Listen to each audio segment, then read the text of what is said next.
नमस्कार विद्यार्थी मित्रांनो, विदर्भ आयएसच्या यूट्यूब चॅनलवर तुमचं सहर्ष स्वागत आहे. आता नुकतीच नवी दिल्लीमध्ये ग्लोबल AI इम्पॅक्ट समिट झालेली आहे. AI इम्पॅक्ट समिट म्हणजे काय, तर कृत्रिम बुद्धिमत्ता शिखर परिषद. ठीक आहे. तर आता ही शिखर परिषद जागतिक शिखर परिषद होती, चौथी शिखर परिषद आहे. त्यामुळं ही महत्त्वाची आहे तुमच्यासाठी. पेपरच्या अनुषंगाने प्रिलिम्स असो की मेन्स असो, दोन्हीच्या अनुषंगाने यावरती प्रश्न येण्याचे मोस्टली चान्सेस आहेत. आणि 2026 मधली ही पहिलीच जागतिक परिषद आहे, त्यामुळे ती अजून महत्त्वाची ठरतीये. ठीक आहे. तर मग आता या कृत्रिम बुद्धिमत्ता जागतिक शिखर परिषदेबद्दल आपण थोडक्यात जाणून घेऊया. तर आपलं हे जे लेक्चर राहील ते मोस्टली प्रिलिम ओरिएंटेड राहील. मेन्सचं आपण थोडंफार त्यामध्ये डिस्कस करू. ठीक आहे. तर जे महत्त्वाचे पॉईंट्स आहेत ते मी तुम्हाला सांगणार आहे. आता ही समिट जी आहे, आता त्यातलं पहिली गोष्ट तर कृत्रिम बुद्धिमत्ता काय ते आधी एकदा शॉर्टमध्ये आपण समजून घेऊ. कृत्रिम बुद्धिमत्ता म्हणजे काय रे, तर मानवी बुद्धिमत्ता जी आहे ती जसं काम करते तसंच काम जर संगणक करायला लागले तर त्याला आपण म्हणतो कृत्रिम बुद्धिमत्ता. म्हणजे काय, तर मानवी बुद्धिमत्ता कशी काम करते, तर आधी आपल्या डोळे, नाक, कान हे जे इंद्रिय आहेत याच्या थ्रू माहिती मिळते. ती माहिती गोळा केली जाते. माहिती गोळा केल्यानंतर त्यावर बुद्धी विश्लेषण करते आणि नंतर निर्णय घेते. तर मग असंच काम म्हणजे काय, तर माहिती गोळा करणे, त्यावर विश्लेषण करणे आणि त्यावरून निर्णय घेणे हे जेव्हा संगणक करायला लागतात तेव्हा आपण त्याला कृत्रिम बुद्धिमत्ता म्हणतो. आता तुम्हाला कृत्रिम बुद्धिमत्ता काय आहे ते शॉर्टमध्ये लक्षात आलेलं आहे. तर आता ही जी AI इम्पॅक्ट समिट झाली ही भारतासाठी अत्यंत महत्त्वाची होती. जवळपास 120च्या वर म्हणजे जगातले जे प्रतिनिधी होते ते भारतामध्ये आले होते. त्यासोबतच फ्रान्सचे राष्ट्रपती वगैरे इमॅन्युअल मॅक्रॉन यांच्यासहित इतर डिग्निटरीज पण आलेले होते. त्यामुळे ही समिट जी आहे ती महत्त्वाची ठरतीये. आता आपण या समिटबद्दल तुमच्या पेपर्समध्ये काय काय महत्त्वाचं येऊ शकतं ते बघूयात. तर पहिली गोष्ट काय, तर स्थळ व काळ कुठे झाली, तर 16 ते 21 फेब्रुवारीच्या दरम्यान.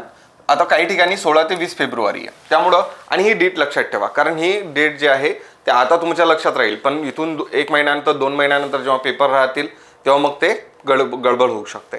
तर 16 ते 20 फेब्रुवारी त्याची तारीख होती आणि 21 फेब्रुवारीला त्यावरती सह्या झाल्या. दिल्ली डिक्लेरेशन झालं आणि त्यावर सह्या झाल्या. तर त्यामुळं दोन्ही तारखा बरोबर आहे. 16 ते 20 फेब्रुवारी आलं किंवा 16 ते 21 फेब्रुवारी दोन्ही तारखा बरोबर आहे आपल्यासाठी. फक्त तेवढं लक्षात असू द्या. त्यानंतर कुठे झालं रे, तर भारत मंडपम नवी दिल्ली येते. भारत मंडपम जे आहे ते स्पेशल आपण म्हणू हॉल बनवलेला आहे किंवा ठिकाण बनवलेलं आहे नवी दिल्लीमध्ये. तिथे सगळे जागतिक परिषदा, मेळावे वगैरे हे सगळ्या गोष्टी होतात. तर तिथे ही समिट झाली. आता या समिटचं घोषवाक्य हे अत्यंत महत्त्वाचं आहे आपल्यासाठी, की समिटचं घोषवाक्य काय होतं. सर्वजन हिताय सर्वजन सुखाय. सर्वांचं हित असलं पाहिजे आणि सर्वांना सुखी ठेवणे. तर हे आहे याचं ब्रीद वाक्य किंवा घोषवाक्य. आता हे जे घोषवाक्य आहे हे साहजिक आहे, तुमच्या पेपरमध्ये यावरती डायरेक्ट प्रश्न येतो. याच्याशिवाय कधी कधी काय होतं की ते प्रश्न विचारताना ते घोषवाक्य कुठून त्याचा जन्म आहे की ओरिजिन आहे. म्हणजे UPSC मध्ये प्रश्न आला होता की सत्यमेव जयतेचा जन्म कुठून आहे किंवा सत्यमेव जयते हे जे घोषवाक्य आहे ते कुठून घेतलेलं होतं. तर ते मुंडक उपनिषद म्हणून आहे, तिथून आलेलं होतं. तर तशा प्रकारचा जर प्रश्न आला तर ही सर्वात प्रथम सर्वजन हिताय सर्वजन सुखाय हे कोणी म्हटलं होतं, तर गौतम बुद्धांनी. ठीक आहे. तर पहिलं लक्षात ठेवायचं हे कुणी सर्वप्रथम हे घोषवाक्य वापरलं होतं, तर गौतम बुद्ध. त्यानंतर जे ऑल इंडिया रेडिओ आहे, आकाशवाणी, त्याचंही हे घोषवाक्य आहे.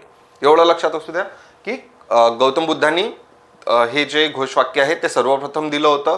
त्यानंतर आकाशवाणी जे आहे त्याचंही हेच घोषवाक्य आहे. ऑल इंडिया रेडिओचं हेच घोषवाक्य आहे. त्याशिवाय स्वामी विवेकानंद तर त्यांनी हे घोषवाक्य वापरलेलं आहे, त्याचा वापर केलेला आहे. तर हे त्याचं बॅकग्राऊंड थोडंसं लक्षात असू द्या. त्यानंतर आयोजक कोण होतं, तर इलेक्ट्रॉनिक्स आणि माहिती तंत्रज्ञान मंत्रालय. त्यानंतर जागतिक संदर्भ हा आहे की ग्लोबल साऊथमधील ही पहिली मोठी AI परिषद आहे. पहिली कुठली रे, तर ग्लोबल साऊथमधली. याच्या आधीच्या ज्या झाल्या त्या युरोपमध्ये आणि UK मध्ये झालेल्या होत्या आणि एक साऊथ कोरियामध्ये झालेली होती. तर ग्लोबल साऊथ म्हणजे काय, तर जे विकसनशील देश आहे आणि जे अविकसित देश आहे त्यांना कलेक्टिव्हली म्हटलं जातं ग्लोबल साऊथ. आणि जे विकसित देश आहे युरोप, साऊथ कोरिया, जपान यासारखे जे विकसित देश आहे त्यांना म्हटलं जातं ग्लोबल नॉर्थ. ठीक आहे. तर मग आता इथे ग्लोबल साऊथनं म्हणतात ते हेही वापरू शकतात की विकसनशील देशांमधील ही पहिली AI परिषद होती. त्यानंतर याचं मुख्य ध्येय काय आहे तर AIचं लोकशाहीकरण करण्यात यावं आणि डिजिटल दरी कमी करणे. AIचं लोकशाहीकरण करणे म्हणजे काय तर AI सर्वांपर्यंत पोहोचणे किंवा सर्व देशांना त्याचा अधिकार असणे. कारण सध्या काय आहे की AIच्या ज्या कंपन्या आहेत, कृत्रिम बुद्धिमत्तेवर काम करणाऱ्या ज्या कंपन्या आहेत आणि जे देश आहे हे मोस्टली विकसित देश आहेत. पण जे विकसनशील देश आहे आणि अविकसित देश आहेत त्यांनाही AIचा पूर्ण वापर करता यायला पाहिजे, त्याचा उपयोग करता यायला पाहिजे. हे या उद्देश होता, ह्या AI समिटचा एक उद्देश होता. ठीक आहे.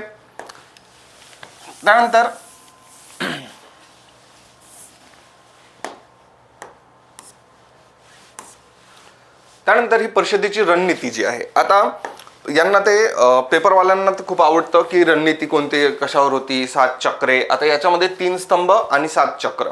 आता हे जे असे पॉइंट्स असतात ना ते पेपरवाल्यांना खूप आवडतात. MPSC म्हणा किंवा बाकी UPSC म्हणा, दोघांनाही, की 3 चक्र कोणती होती, 7 स्तंभ कोणती होती, अशा प्रकारचं उलट केलं, 3 स्तंभ कोणती होती, 7 चक्र कोणती होती.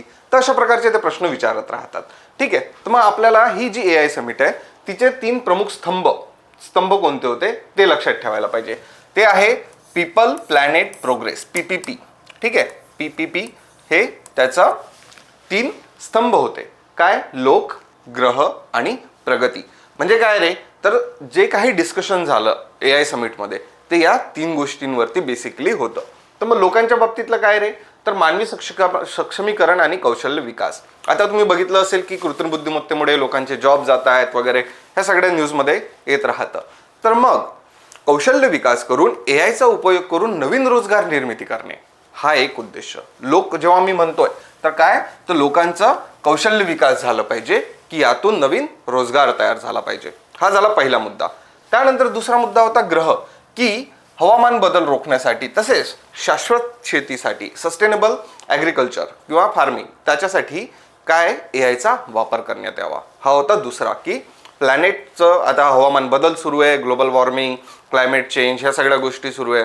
तर मग अशा याच्यामध्ये हे कमी करण्यासाठी AIचा कशा प्रकारे वापर करता येईल तर हे त्यामध्ये डिस्कस करण्यात आलं. त्यानंतर तिसरं होतं प्रगती किंवा प्रोग्रेस ज्याला आपण म्हणतोय. म्हणजे काय रे तर AIचा वापर कशासाठी व्हायला पाहिजे? प्रगतीसाठी, आर्थिक विकासासाठी, देशाच्या, फक्त देशाच्या नाही तर जगाच्या आर्थिक विकासासाठी AIचा कशा प्रकारे पूर्ण वापर केला जाऊ शकतो, योग्य वापर आणि पूर्ण वापर केला जाऊ शकतो, हे त्यामध्ये डिस्कस करण्यात आलं. तर तुम्हाला 3 स्तंभ लक्षात आले. आता प्रिलिमच्या अनुषंगाने तुमच्यासाठी महत्त्वाचं आहे की AI समिटचे 3 स्तंभ कोणते होते की ज्यावर ती समिट पूर्ण डिपेंडंट होती. तर 3 स्तंभ कोणते? PPP. ठीक आहे. पीपल, प्लॅनेट, प्रोग्रेस, लोक, त्यानंतर ग्रह आणि प्रगती. तर हे होते ते 3 स्तंभ. त्यानंतर 7 चक्र कोणती होती म्हणजे काय त्याचे सब पॉइंट्स आपण एक प्रकारे म्हणू शकतो की वरचेच जे मेन पॉइंट आहेत त्याच्यावरती डिस्कशन, पण ते पण पुढे त्याला सब डिवाइड करण्यात आलं आणि काय 7 चक्र देण्यात आली. पहिलं काय? मानवी भांडवल. म्हणजे काय रे सेम जे कौशल्य विकास आहे की त्यालाच आपण म्हणतो मानवी भांडवल. त्यानंतर सामाजिक समावेश की सर्वांचा समावेश. जी सामाजिक दरी होती ना, सामाजिक दरी म्हणजे काय?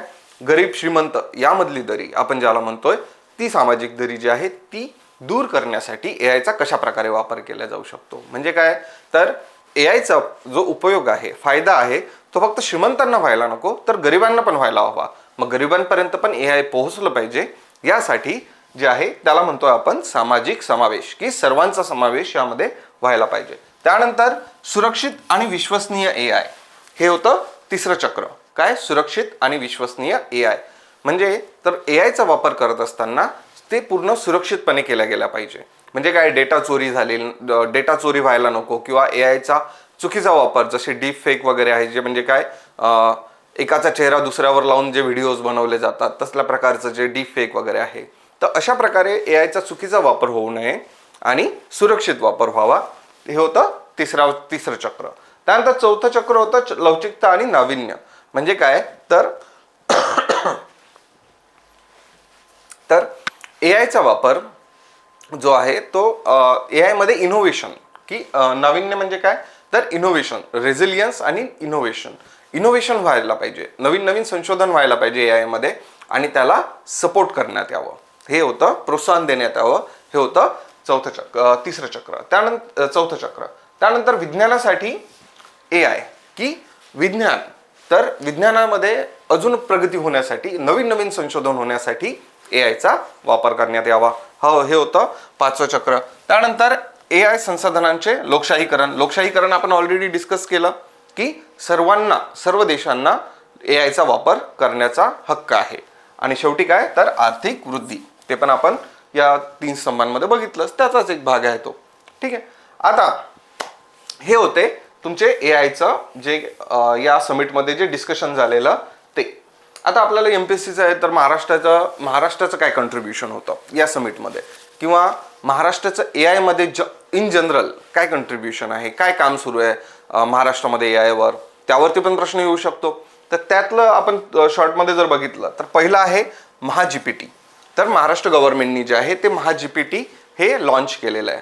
ChatGPT आहे ना तुमचं, तर ChatGPT जसं आहे तसंच MHAGPT.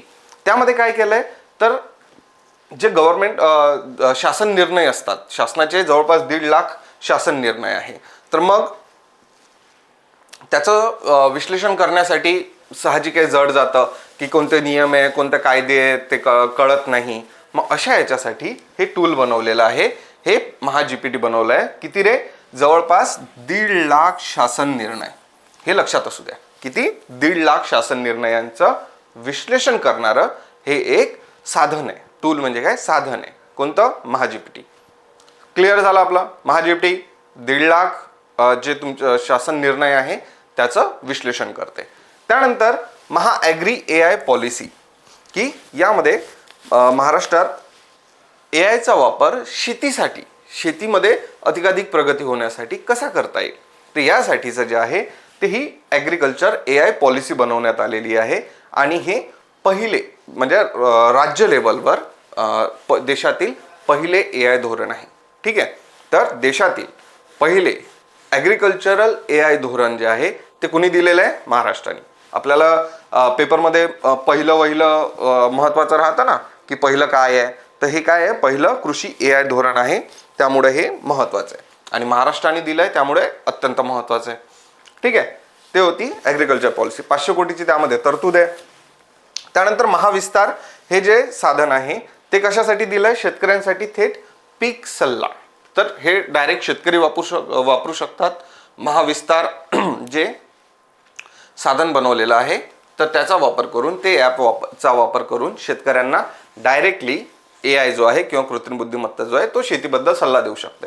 म्हणजे काय, तर शेती सध्या हवामान कसं आहे, तर मग त्यामध्ये कोणते पीक चांगले येतील, पिकांवरती जर रोग पडला तर कोणता रोग आहे हे ठरवण्यासाठी, त्यानंतर त्याच्यावरती फवारणी कोणती करावी हे ठरवण्यासाठी, तर या सगळ्या गोष्टींसाठी जे आहे ते महाविस्तार ॲप काम करणार. त्यानंतर शिक्षण.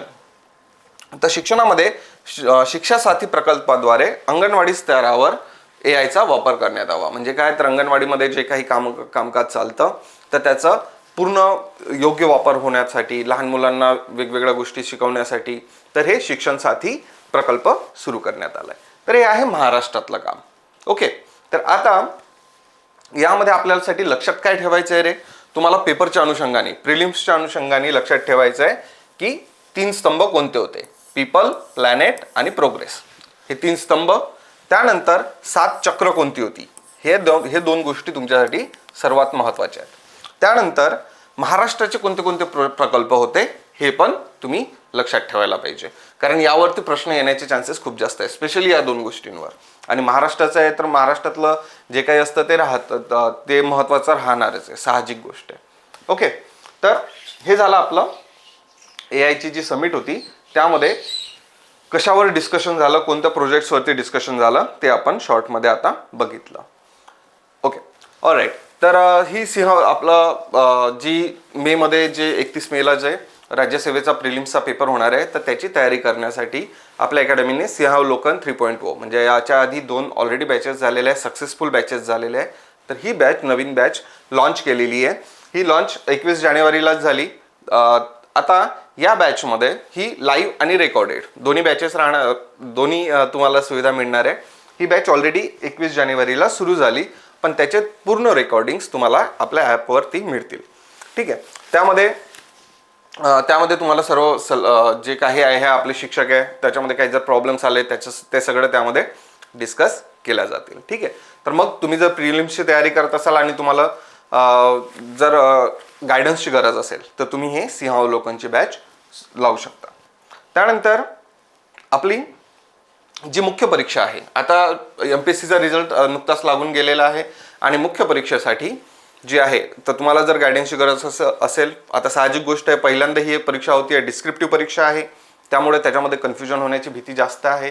तर अशा वेळी आपल्या अकॅडमीने ही 10 पॉइंटर बॅच सुरू केलेली आहे. 10 पॉइंटर त्याचं नावच त्यासाठी दिलेलं आहे की त्याच्यामध्ये तुम्ही आपलं डिस्क्रिप्टिव्ह आहे, उत्तर लिहायचं आहे, तर तुम्हाला प्रत्येक गोष्टीमध्ये तुम्हाला कमीत कमी 10 पॉईंट्स तरी तुम्हाला मिळून जातील लिहायसाठी. तर अशा पद्धतीने आपण ही बॅच तयार केलेली आहे.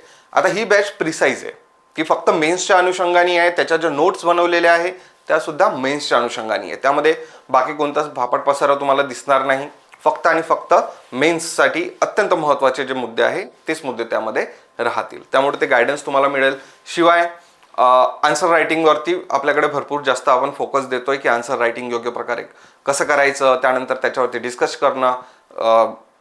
आन्सर रायटिंगमध्ये जर तुम्हाला काही प्रॉब्लेम येत असेल की भाषेचा प्रॉब्लेम, समजा की लिहिता येत नाही वगैरे, तर हे सगळं जे आहे ते आपण यामध्ये डिस्कस केलेलं आहे. त्याच्याशिवाय तुम्हाला जर शिक्षकांशी बोलायचं असेल तर त्याची सुद्धा सुविधा करून दिलेली आहे. तर ही आपली 10 पॉइंटर्स बॅच आहे आणि ही स्पेशली मेन्ससाठी आहे. ठीक आहे. तर मेन्सची तयारी करणाऱ्या विद्यार्थ्यांनी ह्या बॅचसाठी जर ही बॅच लावायची असेल तर अकॅडमीमध्ये कॉन्टॅक्ट करावा. ठीक आहे. आता आपल्याला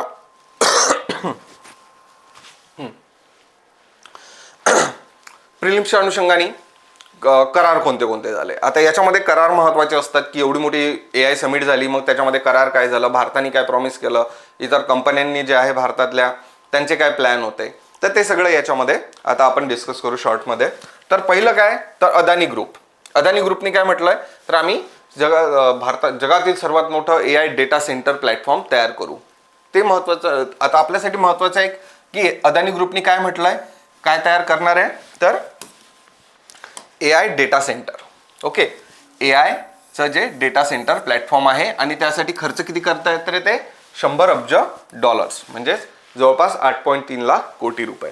$100 अब्ज, 8.3 लाख कोटी रुपये अदानी ग्रुप जो आहे त्यांनी प्रॉमिस केलेलं आहे. आणि काय ते करणार आहे, तर डेटा सेंटर बांधणार आहे. म्हणजे काय, आता AI साठी मोठमोठा डेटा सेंटर्स लागतात. ठीक आहे. की AIला आपण पहिलंच बघितलं होतं की कृत्रिम बुद्धिमत्ता म्हणजे काय, डेटा गोळा करणे, माहिती गोळा करणे आणि त्यावर विश्लेषण करणे. त्यासाठी पहिलं तर डेटा पाहिजे. मग हे होतं पहिला मुद्दा. दुसरा काय, तर भारताचा प्रयत्न हा आहे की भारतातला जो डेटा आहे तो भारतातच राहावा. ठीक आहे. तर आणि त्यावरती जे काही प्रक्रिया होतील ते पण भारतातच व्हायला पाहिजे. म्हणून जे आहे तर बहुतेक ज्या कंपन्या आहे त्यांचा प्रयत्न काय आहे की डेटा सेंटर्स जे आहे ते भारतात बांधले जावे. आता सध्याचे जे डेटा सेंटर्स आहे ते जगभर पसरलेले आहे आणि मोस्टली विकसित देशांमध्ये. भारताचं म्हणणं आहे की हे डेटा सेंटर्स कुठे असावे, भारतातच असावे. म्हणून पहिलं जे डेटा सेंटर बांधलंय म्हणजे बांधायचा प्लॅन आहे ते कोणाचा आहे, अदानी ग्रुपचा. ओके. आणि त्यासाठी ते खर्च किती करताय, $100 अब्ज किंवा 8.3 लाख कोटी रुपये. आता हे तुमच्यासाठी आकडेवारी जी आहे ही आकडेवारी महत्त्वाची आहे प्रिलिम्सच्या अनुषंगाने. ठीक आहे. त्यानंतर दुसरं आहे रिलायन्स इंडस्ट्रीज. त्यांनी म्हटलं की आम्ही काय करू, भारतात सोव्हरेन कॉम्प्युटर इन्फ्रास्ट्रक्चर तयार करायचं आहे आणि अगेन त्यांना पण डेटा सेंटर तयार करायचं आहे. आणि त्यासाठी खर्च किती करतायत, तर ते $110 अब्ज. पहिल्या याच्यात अदानी 100 आणि अंबानी $110. ठीक आहे, अब्ज. ठीक आहे. म्हणजेच काय जवळपास 10 लाख कोटी रुपये त्यांनी गुंतवणूक करण्याचं ठरवलेलं आहे. ते काय करतायत, सेम डेटा सेंटर तयार करताय. आणि दुसरं काय, तर इन्फ्रास्ट्रक्चर म्हणजे काय, पायाभूत सुविधा. की AIचं प्रोपोगेशन होण्यासाठी किंवा प्रगती होण्यासाठी यामध्ये काहीतरी पायाभूत सुविधा पाहिजे. म्हणजे काय, भरपूर साऱ्या कंपन्या त्यावर काम करू शकतील. पायाभूत सुविधा म्हणजे काय, तर हाय स्पीड इंटरनेट झालं, त्याच्याशिवाय जे आहे कम्प्युटिंगची स्पीड होण्यासाठी सुपर कम्प्युटर्स झाले, तर असल्या सगळ्या गोष्टी ज्या आहेत त्यांना आपण पायाभूत सुविधा म्हणतो. तर ह्या पायाभूत सुविधांवर रिलायन्स जे आहे ते काम करणार आहे. आणि खर्च किती, तर $110 बिलियन. त्यानंतर जी मायक्रोसॉफ्ट कंपनी आहे तिने म्हटलंय की भारतात अगेन क्लाउड कम्प्युटिंग की त्याच्यासाठी डेटा सेंटर्सची गरज आणि एआयच्या पायाभूत सुविधा यांच्या विस्तारासाठी किती $17.5 अब्ज 17.5 बिलियन डॉलर्स हे कुणी प्रॉमिस केले मायक्रोसॉफ्ट. त्यानंतर गुगलने म्हटलं की आम्ही $15 अब्ज टाकू सेम त्याच गोष्टीसाठी. याशिवाय गुगलमध्ये अजून काय करणार आहे रे ते अमेरिका भारत कनेक्ट हा सागरी केबल प्रकल्पाचा समावेश आहे. काय अमेरिका भारत कनेक्ट या सागरी केबल प्रकल्पाचा समावेश आहे. सागरी केबलमध्ये काय तर आता तुम्ही जे काही इंटरनेट वापरताय ते इंटरनेट कुठून येतं कुठून प्रवास करताय रे तर ते सागरी केबल्स समुद्रामध्ये. आता साहजिक आहे ना अमेरिका आणि भारत युरोप आणि भारत यांच्यामध्ये मोठमोठे समुद्र आहेत. मग या समुद्रांमधून केबल्स टाकलेले असतात मोठमोठे केबल्स टाकलेले असतात ज्याच्यामधून ही इन्फॉर्मेशन पास होते. आणि असंच मग अजून स्पीड वाढवण्यासाठी अजून जे आहे साहजिक आहे तुम्ही जेवढा कॉम्प्युटरचा जास्त वापर करा तेवढा जो डेटा आपण वापरतोय तर ती जी माहिती आहे ती जास्त वापरल्या जाते आणि मग त्याच्यासाठी तेवढी कॅपॅसिटी पण वाढवायची आहे. ती कॅपॅसिटी वाढवण्यासाठी म्हणूनच हे केबल टाकणार आहे. कुठे अमेरिका भारत. कोण करणार आहे हे काम गुगल. क्लिअर झालं आपलं. ओके. त्यानंतर आता इथे काही करार पण झालेले आहेत. आता पहिला करार आहे ओपन एआय आणि टाटा ग्रुपमध्ये. यांच्यामध्ये कोणता करार झाला आता हे दोनच करार आहे सर्वात महत्त्वाचे. पहिला आहे ओपन एआय आणि टाटा ग्रुप यांच्यामध्ये. ओपन एआय जे आहे ती चॅटजीपीटीची पॅरेंट कंपनी आहे. मूळ कंपनी जी आहे चॅटजीपीटी आपण जे वापरतोय ना त्याची जी मूळ कंपनी आहे ती आहे ओपन एआय. ओके. तर ओपन एआय जे आहे ते आणि टाटा ग्रुप यांनी ठरवलंय की यांनी करार केला आणि टाटा ग्रुपने म्हटलं की आम्ही चॅटजीपीटी एंटरप्राइज जे आहे ते आमच्या सगळे जे काही आमचं कंपनीज आहे तर त्या कंपन्यांमध्ये चॅटजीपीटी एंटरप्राइज या एआयचा वापर करू. त्यानंतर त्यांनी म्हटलंय की आम्ही इव्हन टाटा समूहाने म्हटलं की ओपन एआयसाठी डेटा सेंटर भारतात बांधायचं काम कोण करेल टाटा ग्रुप करेल. तर हे त्यांच्यामध्ये करार झाले. साहजिक आहे पैसे ओपन एआय देतील पण बांधकाम कोण करेल टाटा ग्रुप करेल. तर हे त्यांच्यामध्ये करार झालेला आहे. ठीक आहे. तर आता हा झाला ओपन एआय आणि टाटा ग्रुपमधला. दुसरा आहे L&T आपल्या भारतामधली लार्सन अँड टुर्बो कंपनी आहे. L&T कंपनी ती तुम्ही सिमेंट वगैरे कन्स्ट्रक्शनमध्ये दिसते तर ते या सेक्टरमध्ये पण आलेले आहेत. तर त्यांनी म्हटलंय की L&T आणि एनव्हिडिया. आता एनव्हिडिया जी आहे ती एआयच्या माध्यमातली सर्वात मोठी कंपनी आहे. AI16 कम्प्युटरमधली जगातली सर्वात मोठ्या कंपनीपैकी एक आहे एनव्हिडिया. ठीक आहे. तर एनव्हिडिया आणि लार्सन अँड टुर्बो L&T यांनी पण करार केलाय. त्यांनी काय म्हटलंय की मुंबई आणि चेन्नईमध्ये एआय फॅक्टरी तयार करायची. एआय फॅक्टरी म्हणजे काय त्यांना अगेन डेटा सेंटर त्यांना पण डेटा सेंटर बांधायचे. कुठे मुंबई आणि चेन्नई या दोन शहरांमध्ये ते काय करतील मोठमोठे डेटा सेंटर बांधतील आणि त्याच्यासाठी करार कुणात झालाय L&T आणि एनव्हिडिया या दोन कंपन्यांमध्ये हा करार झालेला आहे. त्यानंतर शेवटचं आहे एआय बाय हर. या समिटमध्ये ज्या महिला स्टार्टअप्समध्ये स्पेशली एआयच्या रिलेटेड जे स्टार्टअप आहे नवीन कंपन्या तयार झालेल्या आहे तर त्यातलं जे महिलांचं नेतृत्वात स्टार्टअप सुरू झालेले आहेत किंवा कंपन्या सुरू झालेल्या आहेत तर त्यांना प्रोत्साहन म्हणून 2.5 कोटी रुपयांचा विशेष पुरस्कार देण्यात आलेला आहे. जाहीर करण्यात आले आहे आणि त्या जी स्कीम आहे जे आपण म्हणू किंवा पुरस्कार आहे त्याला म्हटलं जातं एआय बाय हर. आता हे आपल्यासाठी सर्वात महत्त्वाचं आहे. यावरती डायरेक्ट प्रश्न बनतोय तुमचा की एआय बाय हर हा प्रकल्प कशाशी निगडित आहे. तर कशाशी निगडित आहे तर एआयशी रिलेटेड किंवा कृत्रिम बुद्धिमत्तेशी रिलेटेड ज्या स्टार्टअप कंपन्या आहे ज्या महिलांनी सुरू केलेल्या आहेत किंवा महिलांच्या नेतृत्वात या कंपन्या काम करतायत तर त्यांच्यासाठी प्रोत्साहन योजना जी आहे किंवा प्रोत्साहन म्हणून हा विशेष पुरस्कार देण्यात आलेला आहे. 2.5 कोटी रुपयाचा आहे. तो एवढा महत्त्वाचा नाही पण आपल्यासाठी महत्त्वाचं आहे की एआय बाय हर चा अर्थ काय आहे. क्लिअर झाला तुम्हाला अर्थ समजला एआय बाय हरचा काय तर तो लक्षात ठेवा कारण त्यावरती प्रश्न बनणं सोपं आहे आणि प्रश्न बनण्याचे चान्सेस पण आहे. ऑलराईट. ठीक आहे.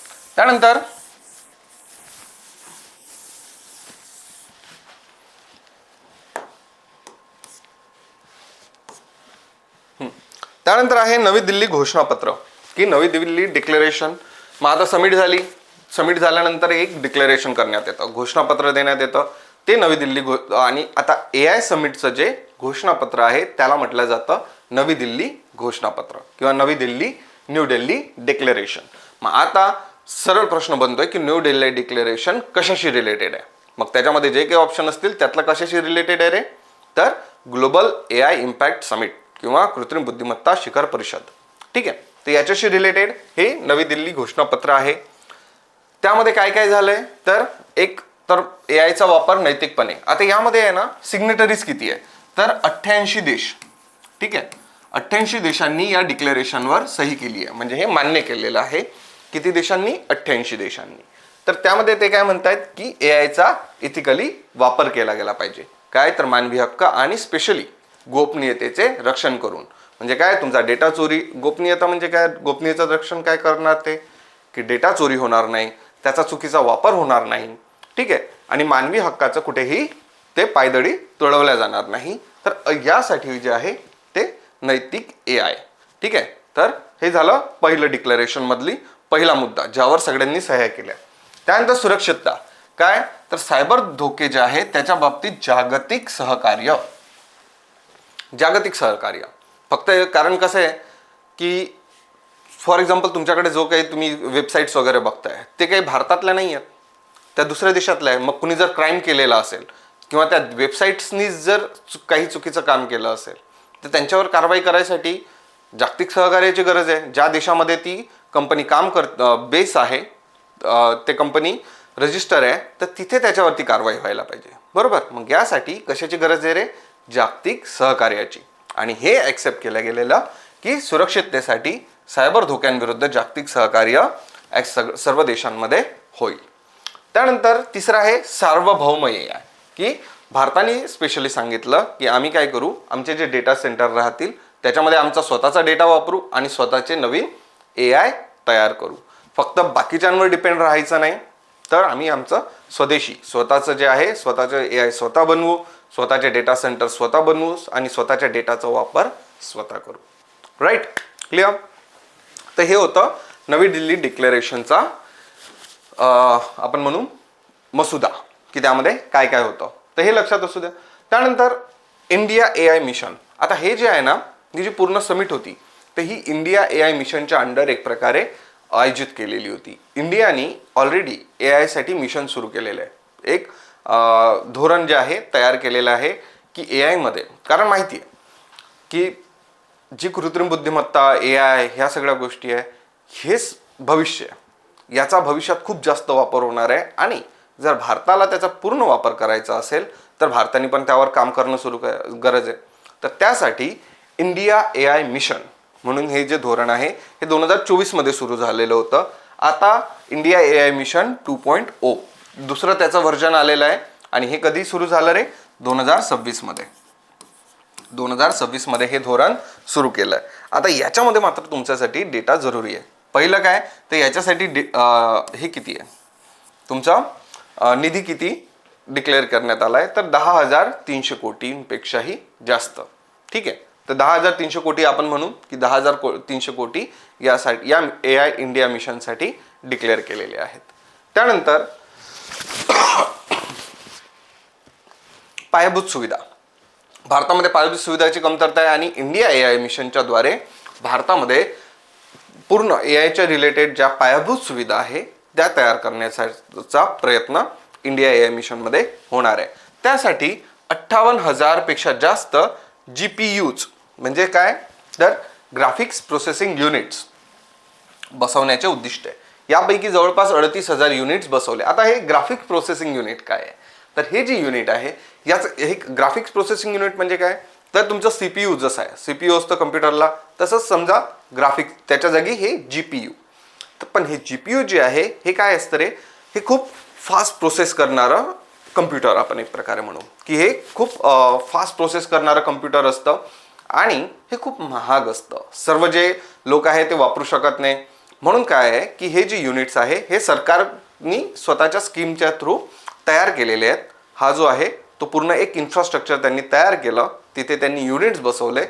या युनिट्सचा म्हणजे काय या कम्प्युटर्सचा वापर भारतातले जेवढे काही स्टार्टअप कंपन्या आहेत त्या करू शकतात. कारण स्टार्टअप कंपन्या आहेत त्यांच्याकडे पैसा कमी असतो, मग ए आय साठीचे जे साधनं लागतात की वेबसाईट्स झाल्या, डेटा सेंटर्स झाले आणि हे ग्राफिक प्रोसेसिंग युनिट झाले, म्हणजेच काय कम्प्युटर्स झाले, तर हे खूप महाग असतात. नवीन स्टार्टअप कंपन्या ते अफोर्ड करू शकत नाही.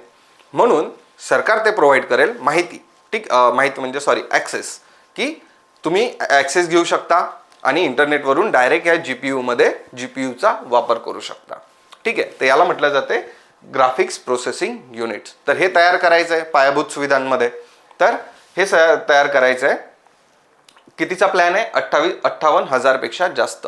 आता ऑलरेडी यापैकी आहे ना 38,000 जे आहे, जवळपास 38,000 जीपीयूज बसवलेले आहेत. आणि प्लॅन आहे हा ओव्हरऑल 2 लाख युनिट पर्यंत न्यायचा प्लॅन आहे. पण या समिटच्या नुसार या इंडिया ए आय मिशनमध्ये 2.0 मध्ये किती आहे? फक्त प्लॅन कितीचा आहे? 58,000चा. लक्षात आलं? जीपीयू म्हणजे काय, ग्राफिक प्रोसेसिंग युनिट काय आहे. त्यानंतर भारतीय भाषांमधील डेटा उपलब्ध करून देण्यासाठी भाषिणी प्रकल्पाचा विस्तार. आता भाषिणी जे आहे, तर हा भाषिणी प्रकल्प, भाषिणी जो आहे ती वेबसाईट आहे, ती ए आय जे आहे ते त्याच्या भाषिणी जे आहे ते एक ए आय आहे. त्या वेबसाईटवर जर तुम्ही गेले तर तुम्हाला, आणि स्पेशली हे गव्हर्नमेंट ऑफिसेससाठी वगैरे काम करते. तर काय करते रे ती, तर जे आपल्या संविधानामध्ये 22 भाषा आहेत, ज्या ॲक्सेप्टेड भाषा आहे, तर त्यांच्यामध्ये ते ट्रान्सलेशन करते. म्हणजे काय, गव्हर्नमेंटचे जे डॉक्युमेंट्स आहे, आता सेंट्रल गव्हर्नमेंटचे डॉक्युमेंट आहे ते आलेले आहेत तिकडनं इंग्लिशमध्ये, मग त्याचं मराठीमध्ये ट्रान्सलेशन करायचं काम कोण करते? ही भाषिणी. ठीक आहे, तर मग भाषिणी एक प्रकारे तुम्ही म्हणू शकता की ए आय ट्रान्सलेटर आहे. ठीक आहे, तर ते भाषांतर करायचं काम करते. तर ही भाषिणी जो प्रकल्प आहे, आता हे जे आहे ना भाषिणी, हे ॲप किंवा भाषिणी जी आहे, हा ए आय, हे महत्त्वाचं आहे तुमच्यासाठी प्रिलिम्सच्या अनुषंगाने, की काय काम करते. हे नावातच दिलेले भाषेशी रिलेटेड आहे, तर ट्रान्सलेटचं काम करते. किती भाषांमध्ये? 22 भाषांमध्ये. क्लिअर झालं? तर आता प्रयत्न हा आहे की याचाही विस्तार करायचा, की या ॲक्सेस सध्या जो आहे त्याचा मोस्टली जे प्रशासनामध्ये काम करणारे लोक आहे, गव्हर्नमेंट ऑफिसर, गव्हर्नमेंट सर्वंट्स आहे, ते त्याचा उपयोग करतात. पण इतर लोकांनाही त्याचा ॲक्सेस मिळावा यासाठी त्याचा विस्तार करायचा प्लॅन आहे. हे झालं आपले इंडिया ए आय मिशन 2.0. ठीक आहे, याच्यासोबत आता हे झालं सगळं आपल्या प्रिलिम्सच्या अनुषंगाने. आता जे या समिटमध्ये जे आहे, पंतप्रधानांनी एक नवीन व्हिजन भारतासाठी दिलंय, की ए आयचं जे काम आहे ते भारतात कशा प्रकारे व्हायला पाहिजे.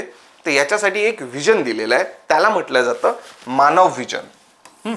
का व्हिजनचं नाव काय आहे? मानव. आता हे नाव तुमच्यासाठी एकदम महत्त्वाचं, जे प्रिलिम्सचा अभ्यास करतायत ना त्यांच्यासाठी, की मानव व्हिजन. प्रधानमंत्री नरेंद्र मोदी यांनी दिलेले मानव व्हिजन हे कशाशी संबंधित आहे? तर कशाशी संबंधित आहे, तर भारतामध्ये ए आयचा वापर कशा व्हायला पाहिजे किंवा भारतामध्ये ए आयची प्रगती कशा प्रकारे व्हायला पाहिजे, हे याच्याशी संबंधित आहे. आता हे झालं मानव. आता याचा मानवचा लॉंग फॉर्म जो आहे तो महत्त्वाचा आहे, स्पेशली महत्त्वाचा आहे मेन्सच्या विद्यार्थ्यांसाठी. ठीक आहे, तर ते आपण शॉर्टमध्ये पाहून घेऊ की मेन्सचे जे विद्यार्थी आहे त्यांच्यासाठी हे मानव जे आहे, कारण यावरती प्रश्न अशा प्रकारे बनतो. एकतर आता बघा, मेन्समध्ये जो आहे ऑलरेडी तुमच्या सिलेबसमध्ये कृत्रिम बुद्धिमत्ता हा भाग आहे, सायन्स अँड टेकचा भाग आहे, तो विज्ञान तंत्रज्ञानचा भाग आहे.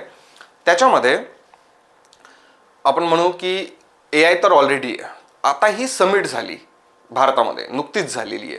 तर यामुळे तुमच्या पेपरमध्ये ए आयवरती प्रश्न येण्याचे चान्सेस खूप जास्त वाढले. आता मग त्याच्यामध्ये ते प्रश्न कोणत्या प्रकारचे विचारू शकतात, तर एक तर सिंपल प्रश्न विचारू शकतात की ए आयचा किंवा कृत्रिम बुद्धिमत्तेचा भारताच्या प्रगतीमध्ये कशा प्रकारे उपयोग केला जाऊ शकतो. हे झाला सिंपल प्रश्न.